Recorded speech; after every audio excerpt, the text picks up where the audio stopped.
Good evening.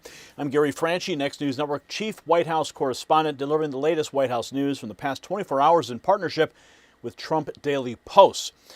Tonight's lead centers on President Trump's Oval Office diplomacy with the Lebanese President Joseph Aoun, where the administration pushed implementation of a historic Israel-Lebanon framework while pairing peace efforts with pressure on Hezbollah.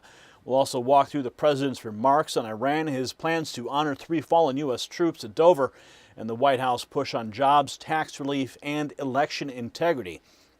Now, according to the daily guidance, President Trump began Tuesday with executive time at 8 a.m. before a full White House schedule that included student athletes, a bilateral meeting with Lebanon's president, an afternoon policy session, and an evening greeting with House Republicans ahead of another policy meeting.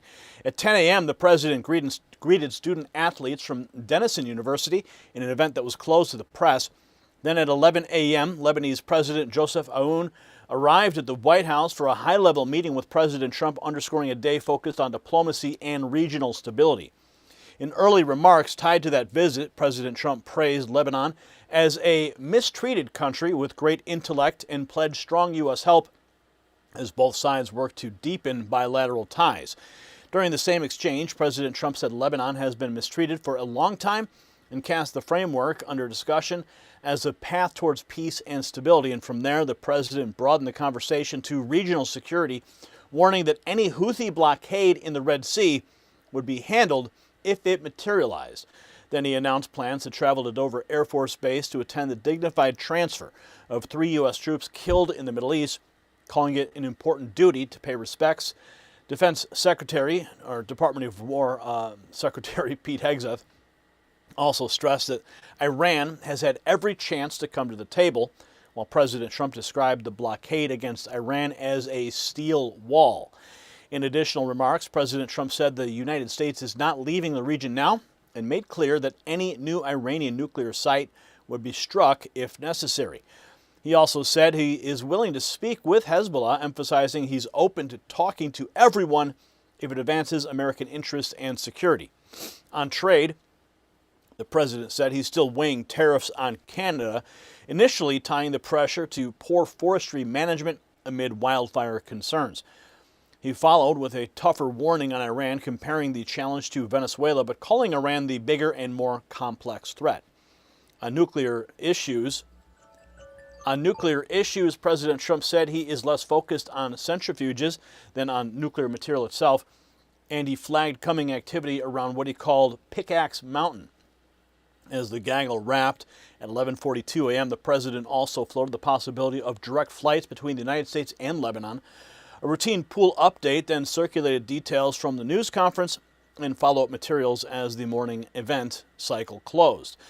At 12:51 p.m., President Aoun departed the White House in a black Chevy SUV carrying U.S. and Lebanese flags. Shortly after, the pool signaled that advisor Massad Boulos would brief reporters at the Sticks following the Oval Office meeting. In that gaggle, Boulos said that President Trump and President Aoun showed strong chemistry and stayed focused on implementing what he called a historic agreement. He said Israeli redeployment in southern Lebanon will take time, and added that progress is being made on the Hezbollah question. Boulos then underscored the role of Christians in Lebanon, saying that their influence reaches beyond their numbers, and he pointed to treasury tools available to pressure Hezbollah while the broader framework gets a chance to work. He later described the Oval Office meeting as productive, highlighted President Trump's support for the Lebanese armed forces and economic cooperation, and said the agreement now being advanced is the first of its kind since 1949. On recent gunfire between Israeli and Lebanese forces, Boulos characterized the incident as warning shots and urged caution before rushing to judgment. Boulos also turned to Nigeria, saying that the United States is working with Nigerian institutions against ISIS and Boko Haram and backing religious freedom with continued support from AFRICOM coordination. By 1:36 p.m., the White House called a lunch lid until 2:30.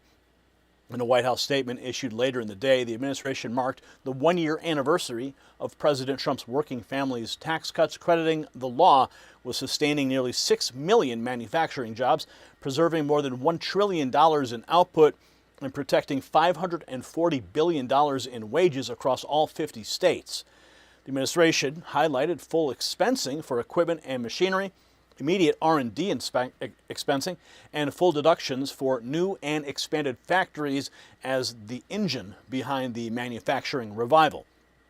In a second White House statement, the administration hammered New Jersey's admission that a software glitch registered about 6,600 non-citizens to vote between 2023 and 2024, with hundreds casting ballots. The White House is using that failure to press for immediate passage of the Save America Act, which would require citizenship verification through DHS's SAVE system and voter ID in federal elections. That is the White House daily rundown across the past 24 hours. The Trump administration projected strength abroad, honored American sacrifice, pushed economic growth at home, and kept up its demand for secure elections and accountable government.